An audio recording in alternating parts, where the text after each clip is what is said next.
MK party member Ndou Zuma-Sambudla has issued an unreserved apology to the party's Secretary General Floyd Shivambu for a series of insults that she had directed at him on the social media platform X early this week. On Tuesday, Zuma-Sambudla was instructed to apologize to Shivambu and party structures or face dire consequences, including the summary termination of her membership. However, her initial apology was not specifically directed at Shivambu, citing that she holds perceptions of how certain issues may be handled within the organization, especially by the Secretary General of the party. And in the latest apology, the 42-year-old acknowledged that her post violated the party's disciplinary code of conduct, and she also asked for forgiveness from the party, its supporters, Parliament, as well as the Southern Caucus of the Pan-African Parliament. All right, for this discussion, we've roped in political analyst Dr. Levy Ndou. Doctor, a very good afternoon to you. Thank you so much for being with us today. Let's first talk about what Ndou Zuma's apology and the latest, of course, developments after she had seemingly deleted all the offending tweets, including the apology, which most feel it was directed to President Jacob Zuma. Good afternoon, Alicia. Good afternoon to the viewers at home. There are issues that are very important in most political parties. They talk to how members conduct themselves, what they say and what they don't say. It also talks to the general party discipline, the constitution and the code of conduct.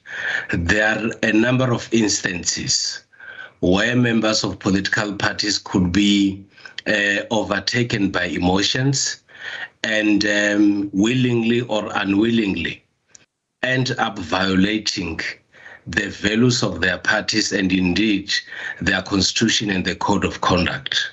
What therefore becomes important is that parties have to take actions on those people who behave in such manner, because some of those kind of behaviors have the potential to negatively tarnish the image of the party.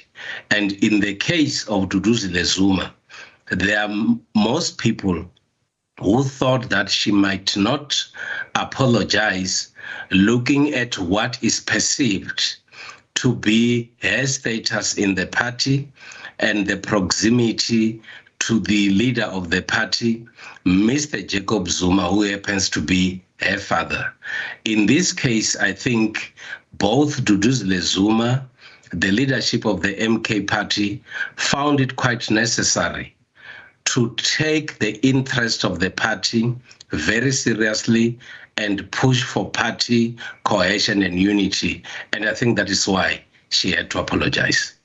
Absolutely. Now, look, with the damage already being done, Doctor, I mean, also laying bare some of the ongoing internal issues within the party, as well as members, seemingly, there are deeper issues at the party, and if unaddressed, could lead to detrimental outcomes, specifically so close to the local government elections. And we have seen how the by-elections have actually pointed towards this very discontent.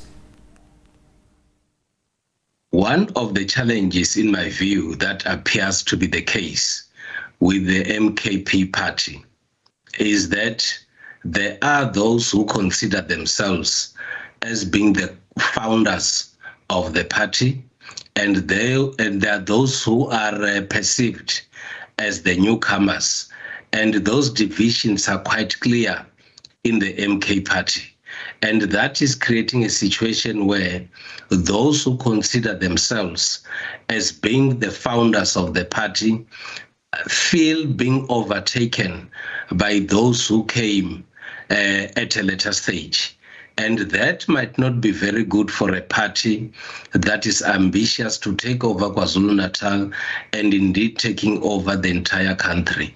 What MKP has to focus on are issues that relates to building a strong brand, build cohesion amongst members, and indeed make those who feel that they're founders of the party at home, but they should also be able to accommodate others, because a political party's growth is determined by those who join and indeed those who would be supporting that party at the end of the day.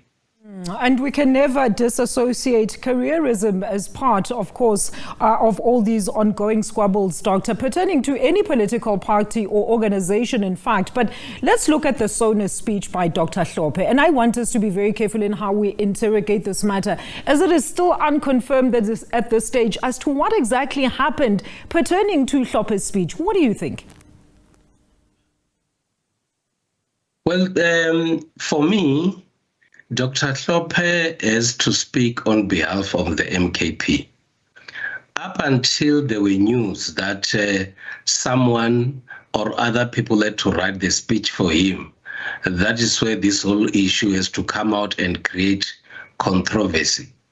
Dr. Hlophe had to speak on behalf of the MKP, and he did indeed continue to praise Jacob Zuma as one person who has done very, very well for South Africa and as being a very, very good leader for the MKP.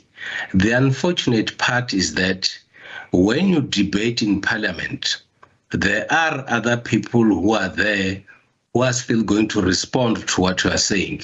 And unfortunately, that is where now we're getting to a point where we have therefore realized that he did not write the speech himself and somebody wrote on his behalf. And what appears to be the challenge is that the contestation is about what should have been written, what should have been included, what should not have been included, and that is what is creating this kind of confusion. But equally, Dr. Hlophe, in my view, could have looked at the speech before going to read the speech in Parliament, so that he's well vested with what is in the speech, and of course, where necessary, he should have participated in ensuring that there are amendments that are supposed to be made. But it's a good lesson, not only for Dr. Hlophe, but for all politicians, but that before you go through whatever is presented to you, you need to get to a sense of exactly what is in there, so that you don't find yourself in a situation that Dr. Hlophe is finding himself today.